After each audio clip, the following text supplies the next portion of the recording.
நம்ம Vijay CM sir வந்து ஆக்சுவலா கரூருக்கு போய் ஆறுதல் சொல்றதுக்காக போயிருந்தாரு. சோ அங்க சில விஷயங்கள் நிறைய விஷயம் பேசிட்டு இருந்தாரு. அதுல உங்க ஒப்பீனியன் என்ன? ஆறுதல் சொன்னதான் போனாரான்றதே எனக்கு கொஞ்சம் டவுட்டா இருக்கு. இடைத்தேர்தல் வருது, அதுக்காக தான் அப்படியே பிரச்சாரம் பண்ணலான்னு போயிருப்பாரு எனக்கு தெரிஞ்சு. ஆறுதலும் சொன்னாருன்னு நினைக்கிறேன். நான் பார்த்த வரைக்கும் எனக்கு தெரில. போன விஷயத்தையே மறந்துட்டு மற்ற விஷயங்கள்லாம் பேசிட்டு வந்த மாதிரி தான் இருக்கு எனக்கு. ஓகே. நிறைய பேர் வந்து என்ன சொல்லிட்டு இருந்தாங்கன்னா, ஆறுதல் சொன்ன இடத்துல ஒரு மன்னிப்பு கூட கேட்கல. அவர் ஆறுதல் சொன்னதா போனாரு. அங்க ஒரு மன்னிப்பு கேட்டுக்கிறாங்க. ஆனா அதை விட்டுட்டு டிஎம்கே தான் இது காரணம் அப்படின்னு மட்டும் தான் அவர் வந்து பேசிட்டு இருந்தாரு அப்படின்னு சொல்லிட்டு நிறைய பேர் ஒப்பீனியன் வச்சிருந்தாங்க.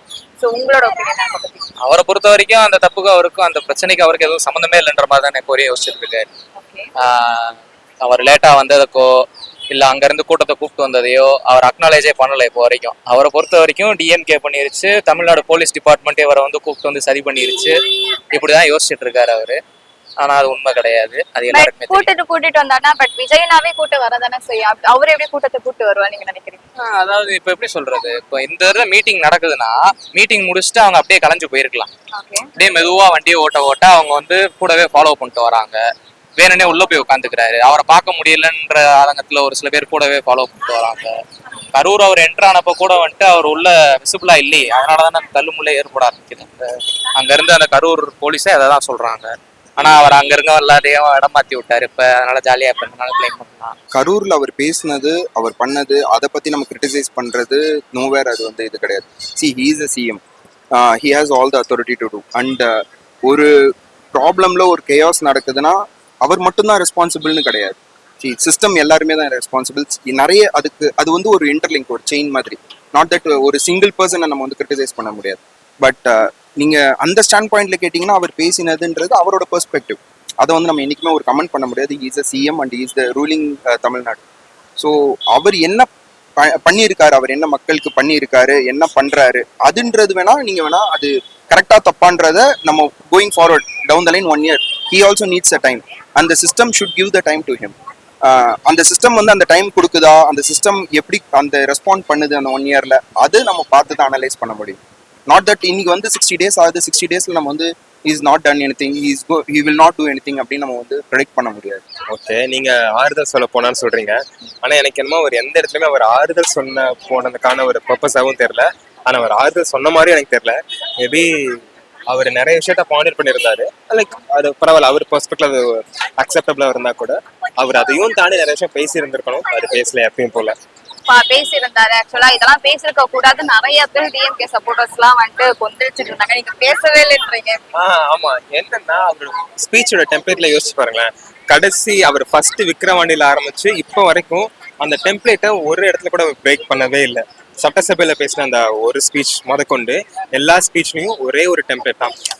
ரொம்ப ஆக்ரோஷமா ப்ரொவோக்கிங்கான வேர்ட்ஸ் வச்சு இமோஷனலா ட்ரிகர் பண்ற மாதிரி அட்டாச்சிவா பேசுற மாதிரி. பட் தென் அதை நீங்க கொஞ்சம் டிகோட் பண்ணீங்கன்னா அதுல இஷ்யூஸ்ன்னு பாத்தீங்கன்னா ரொம்ப கம்மியா தான் இருக்கும். உங்க விஜய் இருக்கேன், உங்க அண்ணன் நான் இருக்கேன், நீங்க கவலைப்படாங்கன்னு சொல்லுவாரு. ஆனா உங்க விஜய் உங்க அண்ணன் நான் இதெல்லாம் செஞ்சுட்டு இருக்கேன், நான் செய்ய போறேன், எல்லாம் இந்த விஷயம் பண்ணதுக்கு சாரின்னு சொல்லிட்டு ஒரு விஷயத்த கூட கான்டாக்ட் பண்ணிருக்க மாட்டாரு. நான் பார்த்த ஸ்பீச் வரைக்கும் நான் இருந்திருக்கேன். மேபி நீங்க டீகோட் பண்ணா மேபி உங்களுக்கும் புரியும் நினைக்கிறேன். நிறைய டிஎம்கே சப்போர்ட்டர்ஸ் வந்து என்ன சொல்றாங்கன்னா வந்துட்டு அவர் வந்து ஒரு சாரி கூட கேட்கல. ஆறுதல் போன இடம் அங்க வந்து சாரி கேட்டிருக்கலாம். ஆனா அவர் சாரி கூட கேட்காம வந்துட்டு வந்து இவங்க தான் தப்பு, இவங்க மேலதான் அப்படின்னு சொல்லிட்டு அப்பயும் அங்கேயும் போயிட்டு மத்த மாதிரி பிளேம் தான் அவர் பண்ணிட்டு இருக்காரு அப்படின்னு சொல்லிட்டு இருந்தாங்க. ஆக்சுவலி இந்த பிளேம் வந்து யூஸ்வலா இப்ப நம்ம அரசியல்னாவே அது பிளேம் கேம் அப்படின்ட்டு ஒரு டெம்ப்ளேட் அப்படியே ஒன்று மாறிடுச்சு. அதுவே ஒரு வஸ்டான விஷயம். அது விஜய் சார் பண்ணிட்டு இருக்கிறது இது இன்னும் வருத்தமான விஷயம். இவர் அங்க போயிட்டு டிஎம்கே சப்போர்ட்டர்ஸ் அதை எதிர்க்காங்கன்னு தாண்டியும் நீ 41 பேர் உன்னால பாதிக்கப்பட்டாங்க, உங்களால பாதிக்கப்பட்டுட்டாங்களா இல்லையா? அட்லீஸ்ட் அதுக்கு காரணம் இல்லை, அது இன்னும் ப்ரூவன் ஆகல, ஃபைன். அட்லீஸ்ட் ஏதோ ஒரு விஷயத்துல அது நீங்களும் அதுல ஈடுபட்டிருக்கீங்க, உங்களாலதான் அந்த விஷயம் நடந்திருக்கு, அதுக்கு அக்கௌண்டபிளா இருந்திருக்கணும் இல்லையா? அதுக்கு அக்கௌண்டபிளா இன்னைக்கு வர கூட அவர் நடந்ததில்லை. ஆனா அவர் பேசுறதெல்லாம் ஏன் சொந்தம், ஏன் அண்ணன் தங்கச்சி யோசிச்சு பாருங்க. அவர் ஃபேமிலியில இப்படி ஒரு விஷயம் நடந்துருச்சு, ஒரு குடும்பத்துல ஒருத்தவங்க இழந்துட்டு இருக்கும் போது அவரு மலேசியால போய் டான்ஸ் ஆடிட்டு இருப்பாரா? படம் லைக் அந்த விஷயம் தான் பண்ணிட்டு இருப்பாரா? எனக்கு அதுதான் ரொம்ப ட்ரிகரிங்காகவும் இன்னும் ரொம்பவே கஷ்டமா இருந்துச்சு. ஒரு நாட்டை ஆள்ற ஒருத்தர் இமோஷனலி மேனிப்புலேட் பண்ணிட்டு இருக்காரு, கொஞ்சம் கூட விஷயத்த பாயிண்ட் அவுட் பண்ணாம.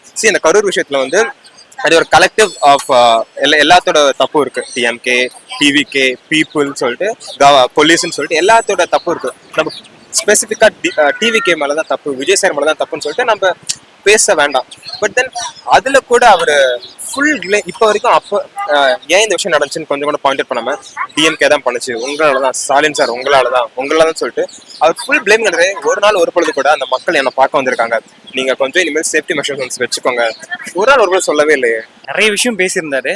அதுல முக்கியமா வந்து அவர் வந்து கரூருக்கே போகக்கூடாது அப்படின்ற மாதிரி நிறைய ஸ்டேலாம் வாங்கியிருந்தாங்க நம்ம சென்னையில. அதாவது இந்த ஜென்சி டிஎம்கே அப்படின்ற ஒரு பேர்ல வச்சுட்டு பண்ணிட்டு இருந்தாங்க. ஆனால் அதை ஏன் பண்றாங்க, எதுக்கு பண்றாங்க அப்படின்றது அவங்களுக்குமே தெரியறதுல, அந்த கட்சியில இருக்கவங்களுமே தெரியுதுன்னு நினைக்கிறேன்.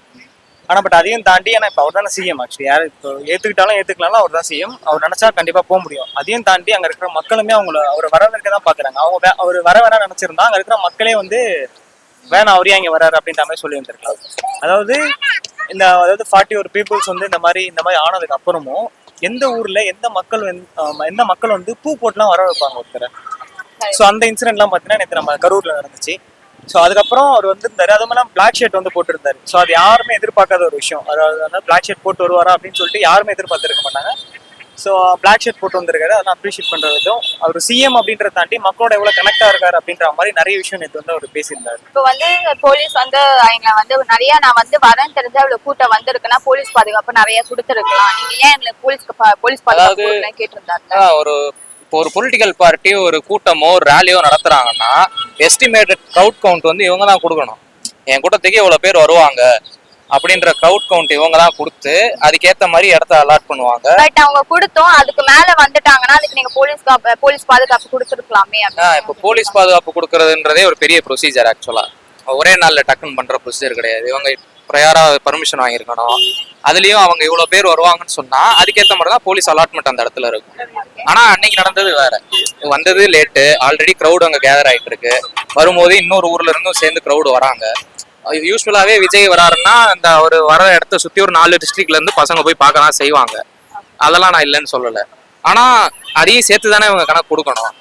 பட் அவர் என்ன நினைச்சாங்கன்னா இப்ப நம்ம கரூர் பிரச்சாரம் பண்ண போறோம், அங்க இருக்க மக்கள் தான் வருவாங்க. இப்ப ரீசெண்டா ஆறுதலுக்கு போனாரு, அங்க நிறைய வந்து 4 செக் போஸ்ட் அந்த அளவுக்கு ப்ரொடெக்ஷன் எல்லாம் கொடுத்துருந்தாங்க. அப்ப டிஎம்கே ஆக்சுவலி இதை கொடுத்துருக்கலாம்ல அப்படின்னு சொல்லிட்டு டிவிக்கு கேட்கறாங்க. அப்ப அதுக்கு என்ன அப்படின்னு சொல்லுவீங்க? நாங்க குறை யாருனாலும் சொல்லிட்டே இருக்கலாங்க, அது பிரச்சனை இல்லை. ஆனா அப்ப நடந்த விஷயம் வந்துட்டு ஒரு ஆக்சிடென்ட்ன்றதை தாண்டி அது ஏன் நடந்துச்சுன்றதுதான் மேட்ரு. 5000 பேர் தான் வருவாங்கன்னா 5000 பேருக்கான ப்ரொடெக்ஷன் தான் இடத்துல கொடுக்க முடியும். இந்த இடத்துல வந்து பேசுங்கன்னு சொன்னா அந்த இடத்துல தான் வந்து பேசணும் அவர். அதெல்லாம் தாண்டி எனக்கு இதை கொடுக்கல அதை கொடுக்கல, நான் வந்து என்னை ஏமாத்திட்டாங்க, என்னைய கூப்பிட்டு வந்து பழி வாங்கிட்டாங்கன்னு சொல்றது வந்து நியாயம் இல்லை. 40 பேர் இறந்ததுல அவருக்கும் ஒரு பார்ட் இருக்குன்றத அவர் உணர்ந்தாலுமே அதை வெளியே சொல்ல மாட்டாரு. காரணத்தை வந்து பழி போடுறீங்கன்னு சொல்லி பேசிட்டே இருக்காரே தவிர அதுக்கு துளியளவு அக்கௌண்டபிலிட்டி இல்லைன்றேன்.